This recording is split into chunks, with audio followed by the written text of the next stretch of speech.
bossait sous la pluie. Et elle riait. Il a trouvé ça fascinant, parce que généralement les gens n'aiment pas la pluie, et elle a semblé émerveillée. Et à la suite de ça, ils ont commencé à se parler. Ah oui, j'ai oublié aussi que lorsque Marcus est rentré dans la maison de Harry, après avoir parlé avec son agent littéraire, il est tombé sur une note qui lui disait de rentrer chez lui.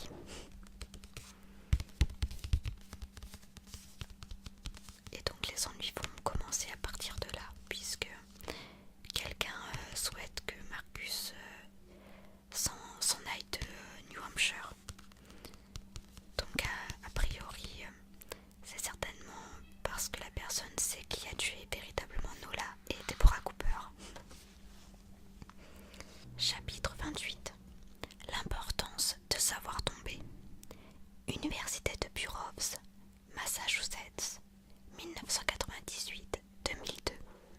Harry, s'il devait ne rester qu'une seule de toutes vos leçons, laquelle serait-ce? Je vous retourne la question.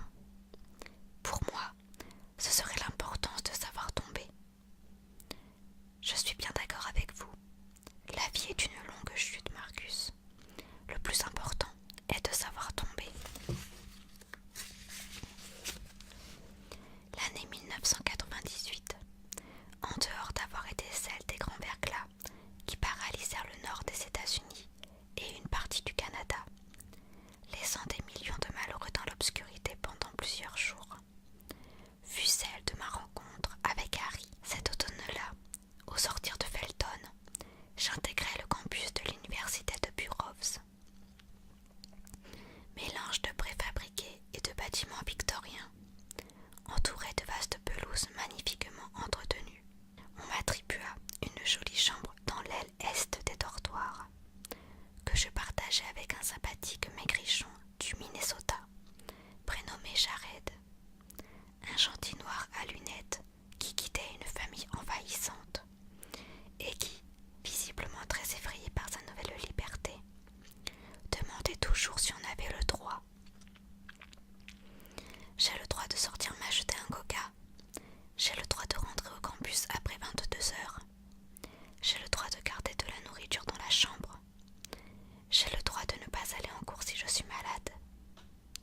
Moi, je lui répondais que depuis le 13e amendement, qui avait aboli l'esclavage, il avait le droit de faire tout ce qu'il voulait.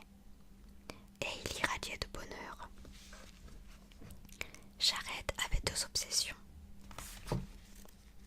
Réviser et téléphoner à sa mère pour lui dire que tout allait bien.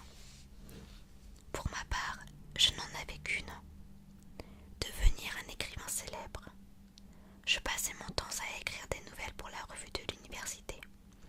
Mais celle-ci ne les publiait qu'une fois sur deux, et dans les plus mauvaises pages du journal. Celle des encarts publicitaires pour les entreprises locales qui n'intéressaient personne. Imprimerie Lucas, Forster Vidange, François Coiffure ou encore Julie U. Fleur. Je trouvais cette situation tout à fait scandaleuse et injuste. À vrai dire, depuis mon arrivée sur le campus, je devais affronter un concurrent sévère en la personne de Dominique Reynards, un étudiant de 3e année doté d'un talent d'écriture exceptionnel et à côté de qui je faisais pâle figure. Lui avait droit à tous les honneurs de la revue, et chaque fois qu'un numéro paraissait, je surprenais à la bibliothèque les commentaires d'étudiants admiratifs à son sujet. Le seul à me soutenir de manière indéfectible était Jared. Il lisait mes nouvelles avec passion au sortir de mon imprimante et les relisait ensuite lorsqu'elles paraissaient dans la revue. Je lui en offrais toujours un exemplaire, mais il insistait pour aller verser au bureau de la revue les $2 qu'il en coûtait et que lui-même gagnait si chèrement en travaillant dans l'équipe de nettoyage de l'université durant les week-ends. Je crois qu'il éprouvait pour moi une admiration sans borne. Il me disait souvent « Toi, t'es Marcus. Qu'est-ce que tu fous dans un trou comme Burroughs, Massachusetts, hein? Un soir de l'été indien, nous étions allés nous étendre sur la pelouse du campus pour boire des bières et scruter le ciel. Jared avait commencé par demander si on avait le droit de consommer de la bière dans l'enceinte du campus. Puis, il avait demandé si on avait le droit d'aller sur les pelouses la nuit. Puis, il avait aperçu une étoile filante et il s'était écrié « Fais un vœu, Marcus, fais un vœu !»« Je fais le vœu que l'on réussisse dans la vie, » avais-je répondu. « Qu'est-ce que t'aimerais faire dans la vie, Jared ?»« J'aimerais juste être quelqu'un de bien, Marc. Et toi ?»« J'aimerais devenir un immense écrivain, vendre des millions et des millions de bouquins. » Il avait ouvert grand les yeux, et j'avais vu ses orbites briller dans la nuit comme deux lunes. « Sûr que tu y arriveras, Marc, t'es un sacré bonhomme. » Et je m'étais dit qu'une étoile filante, c'était une étoile qui pouvait être belle, mais qui avait peur de briller, et s'enfuyait le plus loin possible, un peu comme moi. Les jeudis, Jared et moi ne manquions jamais le cours de l'un des personnages centraux de l'université, l'écrivain Harry Kéber. C'était un homme très impressionnant par son charisme et sa personnalité, un enseignant hors norme, adulé par ses élèves et respecté par ses pairs. Il faisait la pluie et le beau temps à Burroughs. Tout le monde l'écoutait et se ralliait à ses avis. Non seulement parce qu'il était Harry Kéber, le Harry Kéber, la plume de l'Amérique, mais parce qu'il en imposait. Par sa large stature, son élégance naturelle et sa voix à la fois chaude et tonnante. Dans les couloirs de l'université et dans les allées du campus, tout le monde se retournait sur son passage pour le saluer. Sa popularité était immense. Les étudiants lui étaient tous reconnaissants de donner de son temps à une si petite université, conscient qu'il lui suffisait d'un simple coup de fil pour rejoindre les chers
bien et dites-nous ce que vous avez sur le cœur.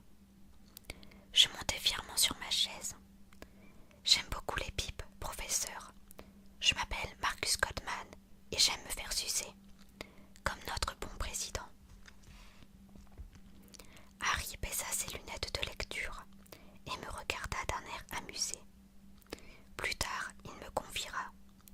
Ce jour-là, lorsque je vous ai vu, Marcus, lorsque j'ai vu ce jeune homme fier, au corps solide, debout sur sa chaise, je me suis dit, nom de Dieu, voici un sacré bonhomme.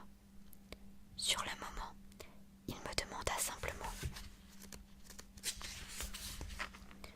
dites-nous, jeune homme, aimez-vous vous faire sucer par les garçons ou par les filles? Par les filles, professeur Kébert. Je suis un bon hétérosexuel et un bon américain. Dieu bénisse notre président, le sexe et l'Amérique. L'auditoire, médusé, éclata de rire et applaudit. Harry était enchanté. Il expliqua l'intention de mes camarades. Vous voyez, désormais plus personne ne regardera ce pauvre garçon de la même manière. Tout le monde se dira, celui-ci c'est le gros dégueulasse qui aime les gâteries. Et peu importe ses talents, peu importe ses qualités, il sera à jamais Monsieur Pipe. Il se tourna à nouveau dans ma direction. Monsieur Pipe, pouvez-vous nous indiquer maintenant pourquoi vous nous avez fait de telles confidences alors que vos autres camarades ont eu le bon goût de se taire? Parce qu'au paradis de la quéquette, professeur Kébert, le sexe peut vous perdre, mais il peut vous propulser au sommet.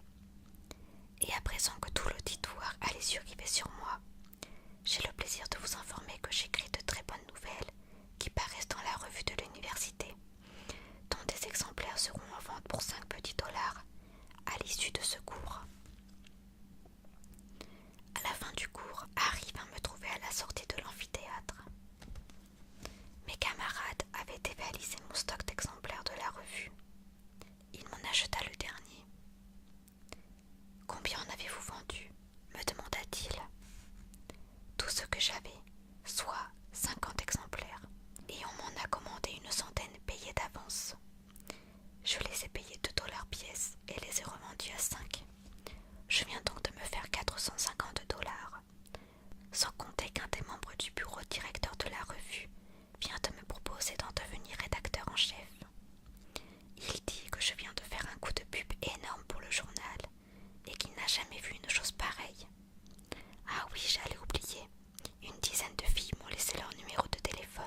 Est-ce une nouvelle à caractère pornographique? Non, monsieur. J'aimerais y jeter un œil. Volontiers.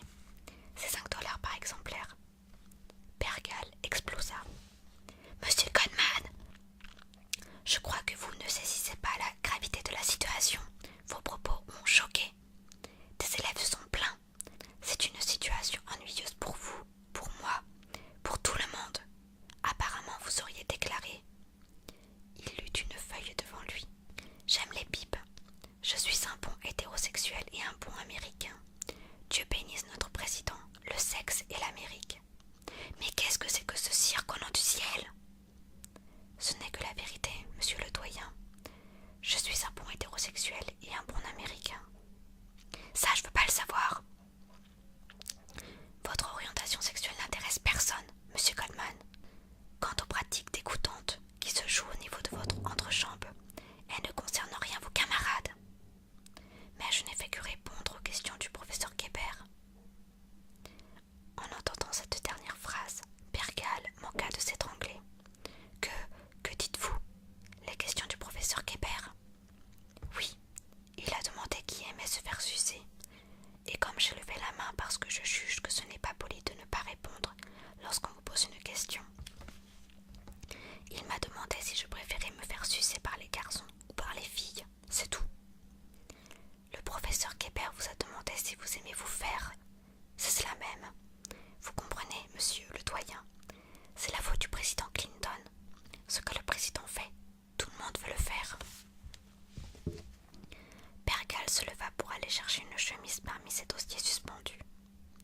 Il se rassit à son bureau et me regarda droit dans les yeux. Qui êtes-vous, monsieur Goldman? Parlez-moi un peu de vous. Je suis curieux de savoir d'où vous venez. J'expliquai que j'étais née à Montclair, New Jersey, d'une mère employée dans un grand magasin et d'un père ingénieur. Une famille de la classe moyenne, de bons Américains.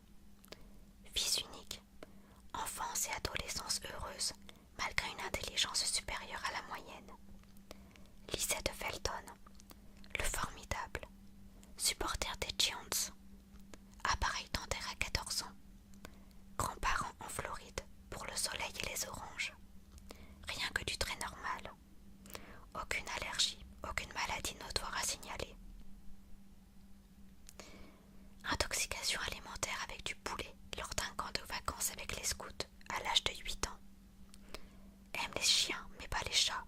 Pratique sportive. Cross, course à pied et boxe. Ambition. Devenir un écrivain célèbre. Ne fume pas parce que ça donne le cancer du poumon et qu'on sent mauvais le matin au réveil. Boire raisonnablement. Plat préféré, steak et macaroni au fromage. Consommation occasionnelle de fruits de mer, surtout chez Joe Stone Crab en Floride. Même si ma mère dit que ça porte malheur en raison de notre appartenance. Pergal écouta ma biographie sans broncher. Lorsque j'eus terminé, il me dit simplement « Monsieur Goldman, cessez vos histoires, voulez-vous ?» Je viens de prendre connaissance de votre dossier. J'ai donné quelques coups de téléphone, j'ai parlé au principal du lycée de Felton. Il m'a dit que vous étiez un élève hors du commun et que vous auriez pu faire les plus grandes universités. Alors dites-moi, qu'est-ce que vous faites ici? Je vous demande pardon, monsieur le doyen. Monsieur Goldman, qui choisit Burroughs plutôt que Harvard ou Yale. Mon coup d'éclat dans l'amphithéâtre allait changer ma vie du tout au tout, même s'il faillit me coûter ma place à Burroughs. Sur le moment, Pergal avait conclu notre entrevue en me disant qu'il devait réfléchir à mon sort. Et finalement, l'affaire resta sans conséquence pour moi. J'apprendrai des années plus tard que Pergal, qui considérait qu'un étudiant qui posait problème un jour, poserait problème toujours, avait voulu me renvoyer et que c'est Harry qui avait insisté pour que je puisse rester à Burroughs. Le lendemain de cet épisode mémorable, je fus plébiscité pour reprendre les rênes de la revue de l'université et lui donner une nouvelle dynamique. En bon formidable, je décidai que cette nouvelle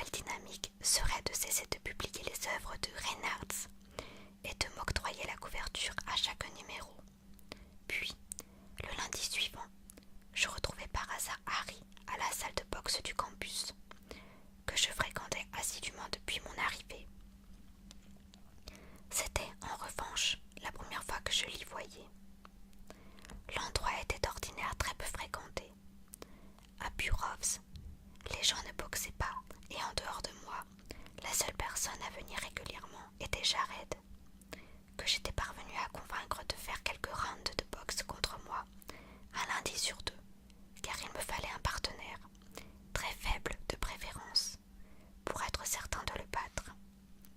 Et une fois par quinzaine, je le dérouillais avec un certain plaisir, celui d'être pour toujours le formidable.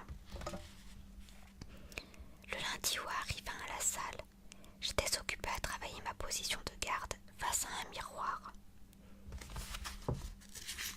Il portait sa tenue de sport avec autant d'élégance que ses complets croisés.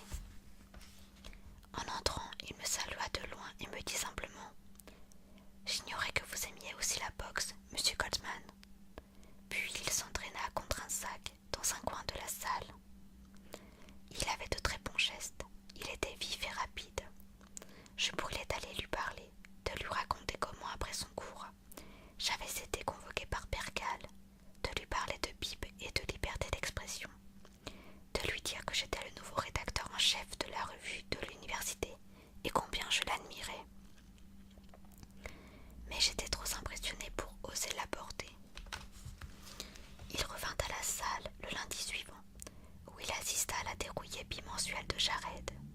Au bord du ring, il m'observa avec intérêt donner une correction en règle et sans pitié à mon camarade. Et après le combat, il me dit qu'il me trouvait bon boxeur, que lui-même avait envie de s'y remettre sérieusement, histoire de garder la forme et que mes conseils seraient les bienvenus. Il avait 50 et quelques années, mais on devinait sous son t-shirt ample un corps large et vigoureux. Il tapait dans les poires avec adresse. Il avait une bonne assise. Son jeu de jambes était un peu ralenti, mais stable. Sa garde et ses réflexes intacts. Je lui proposai alors de travailler un peu au sac pour commencer, et nous y passâmes la soirée. Et il revint le lundi d'après, et les suivants, et je devins en quelque sorte son entraîneur particulier. C'est ainsi, au fil des exercices, que Harry et moi commençâmes à nous lier. Souvent, après l'entraînement, nous bavardions un moment, assis côte à côte sur les bancs en bois du vestiaire, en faisant sécher notre sueur. Au bout de quelques semaines, arriva l'instant redouté où Harry voulut monter sur le ring pour un 3 rounds contre moi. Évidemment, je n'osais pas le frapper, mais lui ne se fit pas prier pour me décocher quelques droites bien sonnantes dans le menton. M'envoyant à plusieurs reprises au tapis, il riait. Il disait qu'il y avait des années qu'il n'avait plus fait ça, et qu'il avait oublié combien c'était amusant. Après m'avoir littéralement passé à tabac et traité de mauviette, il me proposa d'aller dîner. Je le conduisis dans un boui-boui pour étudiants d'une artère animée de Burovs, et en mangeant des hamburgers suintants de graisse, nous parlâmes livres et écriture. « Vous êtes un bon étudiant, me dit-il. Vous en connaissez un rayon. Merci. Avez-vous lu ma nouvelle? Pas encore. J'aimerais bien savoir ce que vous en pensez. Eh bien, l'ami, si cela suffit à votre bonheur, je vous promets d'y jeter un œil et de vous dire ce que j'en pense. Surtout soyez sévère, dis-je. C'est promis. Il m'avait appelé l'ami, et j'en fus bouleversée d'excitation. Le soir même, j'appelai mes parents pour les mettre au courant. Après quelques mois d'université seulement, je dînais déjà avec le grand Harry Kébert. Ma mère, folle de bonheur, téléphona ensuite à la moitié du New Jersey pour annoncer que le prodigieux Marcus, son Marcus, le formidable, avait déjà noué des contacts dans les plus hautes sphères de la littérature. Marcus allait devenir un grand écrivain, c'était sûr et certain. Les dîners d'après la boxe firent bientôt partie du rituel du lundi soir, moment qu'aucune circonstance n'aurait pu empêcher, et qui galvanisèrent ma sensation d'être le formidable. Je vivais une relation privilégiée avec Harry Kébert. Désormais les jeudis, lorsque j'intervenais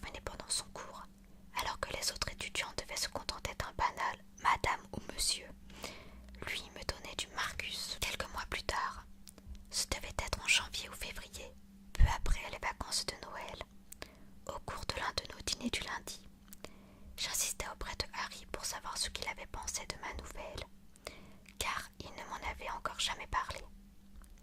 Après une hésitation, il me demanda: Vous voulez vraiment savoir, Marcus? Absolument. Et montrez-vous critique, je suis là pour apprendre. Vous écrivez bien, vous avez énormément de talent. Je rougis de plaisir. Quoi d'autre? M'écriai-je impatient. Vous êtes doué, c'est indéniable. J'étais au comble du bonheur. Y a-t-il un aspect que je doive améliorer, selon vous? Oh, bien sûr. Vous avez beaucoup de potentiel, mais au fond, ce que j'ai lu, c'est mauvais. Très mauvais, à vrai dire. Ça ne vaut rien. C'est d'ailleurs le cas pour tous les autres textes de vous que j'ai pu lire dans la revue de l'université. Couper des arbres pour imprimer des torchons pareils, c'est criminel. Il n'y a proportionnellement pas assez de forêts pour le nombre de mauvais écrivains qui peuplent ce pays. Il faut faire un effort.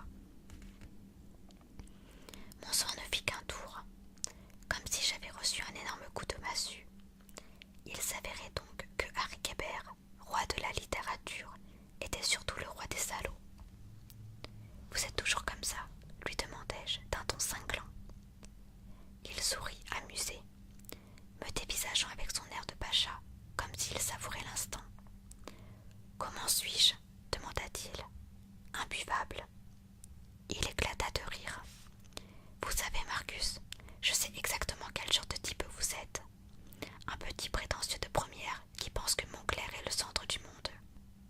Un peu comme les Européens pensaient l'être au Moyen-Âge, avant de prendre un bateau et de découvrir que la plupart des civilisations au-delà des océans étaient plus développées que la leur, ce qu'ils essayèrent de dissimuler à grands coups de massacre. Ce que je veux dire, Marcus, c'est que vous êtes un type sensationnel, mais que vous risquez bien de vous éteindre si vous ne vous secouez pas un peu les fesses. Vos textes sont bons, mais il faut tout revoir, le style, les phrases, les concepts, les idées. Il faut vous remettre en question et travailler beaucoup plus. Votre problème, c'est que vous ne travaillez pas assez. Vous vous contentez de très peu. Vous alignez les mots sans bien les choisir et ça se ressent. Vous pensez être un génie, hein? Vous avez tort. Votre travail est bâclé et par conséquent il ne vaut rien. Tout reste à faire. Vous me suivez? Pas vraiment. J'étais en colère. Comment osait-il? Tout Kébert qu'il était, comment osait-il s'adresser ainsi à quelqu'un qu'on surnommait le formidable? Il reprit. Je vais vous donner un exemple très simple. Vous êtes un bon boxeur, c'est un fait. Vous savez vous battre.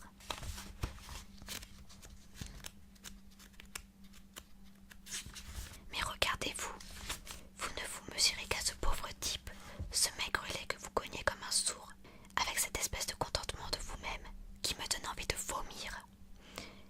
Vous ne vous mesurez qu'à lui car vous êtes certain de le dominer. Ceci fait de vous un faible, Marcus, un trouillard, une couille molle, un nada, un rien du tout, un bluffeur, un donneur de bonsoir.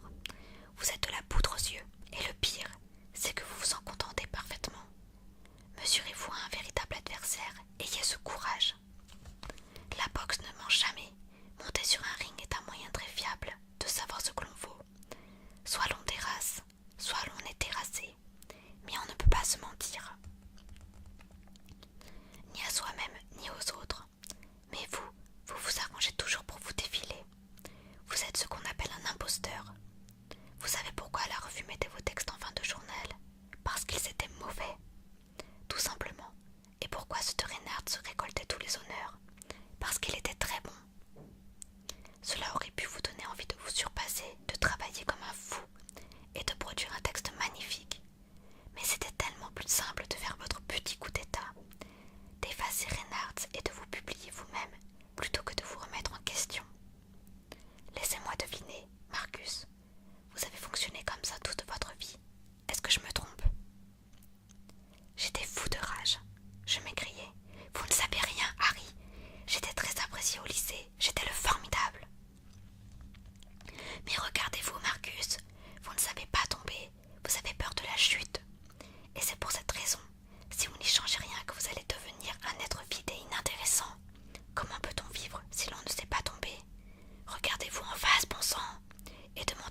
décidai à aller le trouver à l'issue de l'un de ses cours.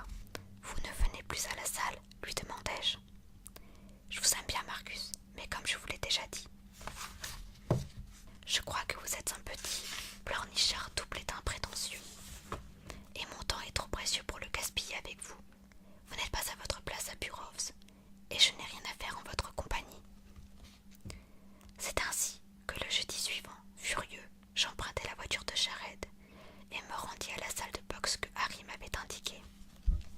C'était un vaste hangar en pleine zone industrielle, un endroit effrayant avec beaucoup de monde à l'intérieur.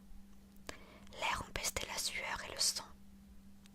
Sur le ring central, un combat d'une rare violence faisait rage, et les nombreux spectateurs, agglutinés jusque contre les cordes, poussaient des hurlements de bêtes.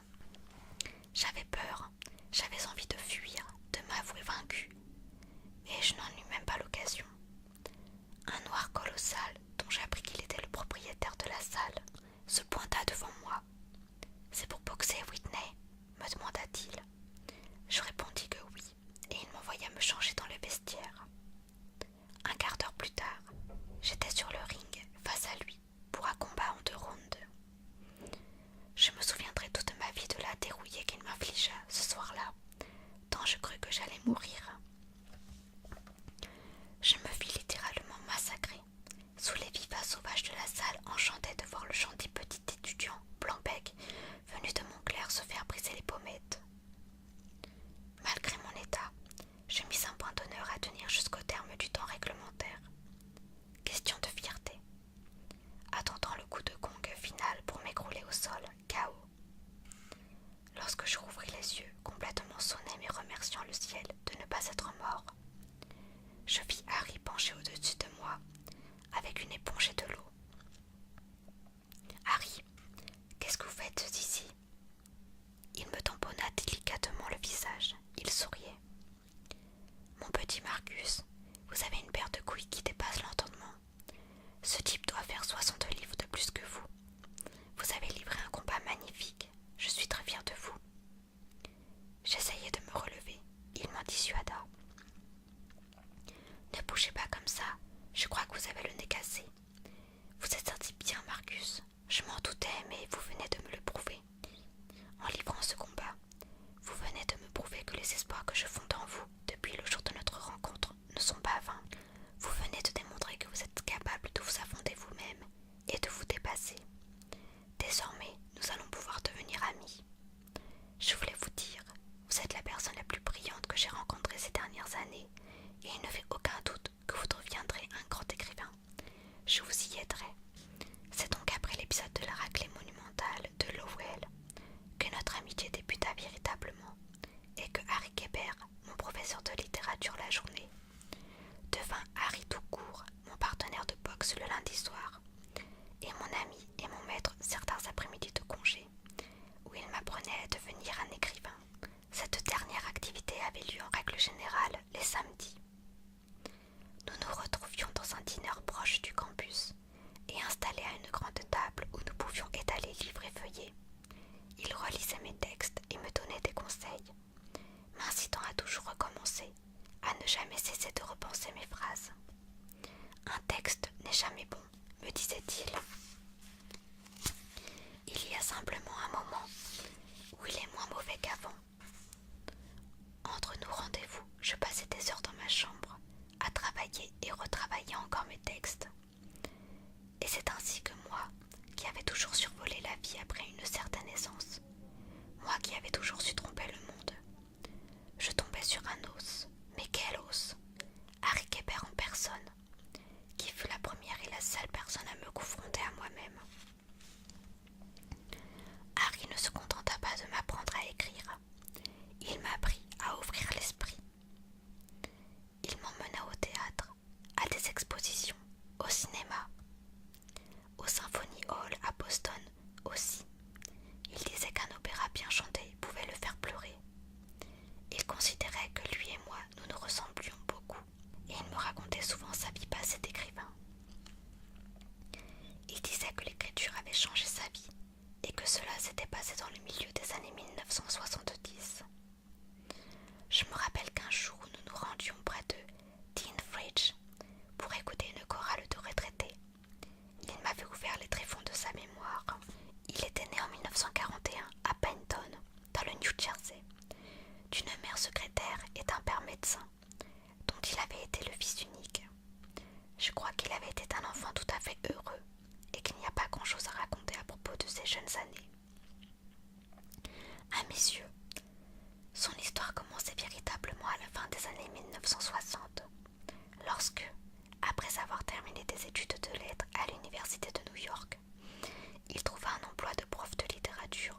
dans un lycée du Queens. Mais il se sentit rapidement à l'étroit dans les salles de classe. Il n'avait qu'un seul rêve, qu'il habitait depuis toujours, celui d'écrire. En 1972, il publia un premier roman dont il avait espéré beaucoup, mais qui n'avait rencontré qu'un succès très confidentiel. Il avait alors décidé de franchir une nouvelle étape. Un jour, m'avait-il expliqué, j'ai sorti mes économies de la banque et je me suis lancé. Je me suis dit qu'il était temps d'écrire un fichtrement bon bouquin et je me suis mis à la recherche d'une maison sur la côte pour pouvoir passer quelques mois tranquilles et travailler en paix. J'ai trouvé une maison à Aurora. J'ai immédiatement su que c'était la bonne. J'ai quitté New York à la fin mai 1975 et je me suis installée dans le New Hampshire pour ne plus jamais en repartir. Car le livre que j'écrivis cet été-là m'ouvrit les portes de la gloire. Et oui, Marcus, c'est cette année-là, en m'installant à Aurora, que j'écrivis Les origines du mal. Avec les 3, j'ai racheté la maison. Et j'y vis toujours. C'est un endroit sensationnel, vous verrez. Il faudra que vous veniez à l'occasion. Je me rendis pour la première fois à Aurora au début janvier 2000, pendant les vacances universitaires de Noël. À ce moment-là, il y avait environ 1 an et demi que Harry et moi nous connaissions. Je me souviens que j'étais venue avec du vin pour lui et des fleurs pour sa femme. Harry, en voyant l'immense bouquet, me regarda avec un drôle d'air et me dit « Des fleurs, voilà qui est intéressant, Marcus. Avez-vous des confidences à me faire ? C'est pour votre femme. » Ma femme, mais je ne suis pas mariée. Je réalisai alors que depuis tout ce temps que nous nous fréquentions, nous n'avions jamais parlé de sa vie intime. Il n'y avait pas de Madame Harry Kébert. Il n'y avait pas de famille Harry Kébert. Il n'y avait que Kébert. Kébert tout seul, Kébert qui s'emmerdait chez lui au point de se lier d'amitié avec l'un de ses étudiants. Je compris cela surtout à cause de son frigidaire, peu après mon arrivée, alors que nous étions installés dans le salon. Une pièce magnifique aux murs tapissés de boiseries et de bibliothèques. Harry me demanda si je voulais quelque chose à boire. Limonade, me proposa-t-il. Volontiers. Il y en a un pichet dans le frigo, fait tout exprès pour vous. Allez donc vous servir et apportez-moi-en un grand verre également, merci. Je m'exécutai. En ouvrant le frigo, je constatai qu'il était vide. Il n'y avait à l'intérieur qu'un misérable pichet de limonade préparé avec soin, avec des glaçons en forme d'étoile, des écorces de citron et des feuilles de menthe. C'était un frigo d'homme seul. Votre frigo est vide, Harry, dis-je, en revenant dans le salon. Oh, j'irai faire des courses tout à l'heure. Veuillez m'en excuser, je n'ai pas l'habitude de recevoir. Vous vivez seul ici, bien entendu. Avec qui voulez-vous que je vive? Je veux dire, vous n'avez pas de famille? Non. Pas de femme ni d'enfant? Rien. Une petite copine? Il sourit tristement. Pas de petite copine, rien. Ce premier séjour à Aurora me fit réaliser que l'image que j'avais de Harry était tronquée. Sa maison de bord de mer était immense, mais complètement vide. Harry L. Kébert, vedette de la littérature américaine, professeur respecté, adulé par ses étudiants, charmeur charismatique et élégant, boxeur intouchable, devenait Harry tout court lorsqu'il rentrait chez lui dans sa petite ville du New Hampshire. Un homme acculé, parfois un peu triste, qui aimait les longues promenades sur la plage en bas de chez lui et qui avait très à cœur de distribuer aux mouettes du pain sec qu'il portait dans une boîte en fer blanc, frappait de l'inscription « Souvenir de Rockland, Maine ». Et je me demandais ce qui avait bien pu se passer dans la vie de cet homme pour qu'il termine ainsi.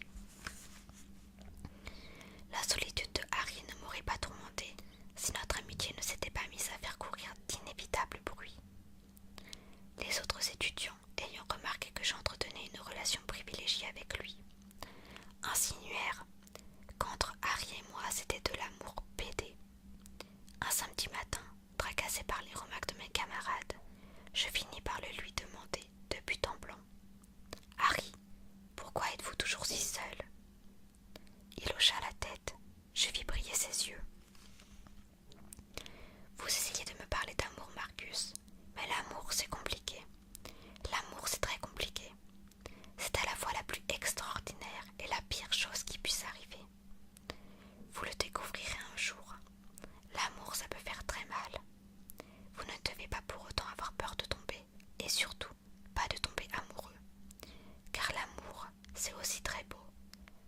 tout ce qui est beau, ça vous éblouit et ça vous fait mal aux yeux. C'est pour ça que, souvent, on pleure après. À partir de ce jour-là, je me mis à rendre régulièrement visite à Harry à Aurora. Parfois je venais de Burroughs juste pour la journée. Parfois j'y passais la nuit. Harry m'apprenait à devenir écrivain. Et moi je faisais en sorte qu'il se sente moins seul. Et c'est ainsi que pendant les années qui suivirent, et qui menèrent jusqu'au terme de mon cursus universitaire, je croisais à Burroughs Harry Kéber, l'écrivain vedette, et je côtoyais à Aurora Harry tout court, l'homme seul. À l'été 2002, après 4 années passées à Burroughs, j'obtins mon diplôme de littérature. Le jour de la remise des diplômes, après la cérémonie dans le grand amphithéâtre où je prononçais mon discours de major de promotion, où ma famille et des amis venus de Montclair vinrent constater avec émotion que j'étais toujours le formidable. Je fis quelques pas avec Harry à travers le campus. Nous flânâmes sous les grands platanes, et le hasard de notre promenade nous mena jusqu'à la salle de boxe. Le soleil était radieux. C'était une journée magnifique. Nous fîmes un dernier pèlerinage à travers les sacs et les rings. C'est là que tout a commencé, dit Harry. Qu'allez-vous faire désormais? Rentrer dans le New Jersey, écrire un livre, devenir un écrivain, tel que vous me l'avez appris, écrire un grand roman. Il sourit. Un grand roman? Patience, Marcus. Vous avez toute la vie pour cela. Vous reviendrez de temps en temps par ici, hein? Bien sûr. Il y a toujours de la place pour vous à Aurora. Je sais, Harry, merci. Il me regarda et m'attrapa par les épaules. Les années ont passé depuis notre rencontre. Vous avez bien changé. Vous êtes devenu un homme. J'ai hâte de lire votre premier roman. Nous nous fixâmes longuement et il ajouta: Au fond, pourquoi voulez-vous écrire, Marcus? Je n'en sais rien.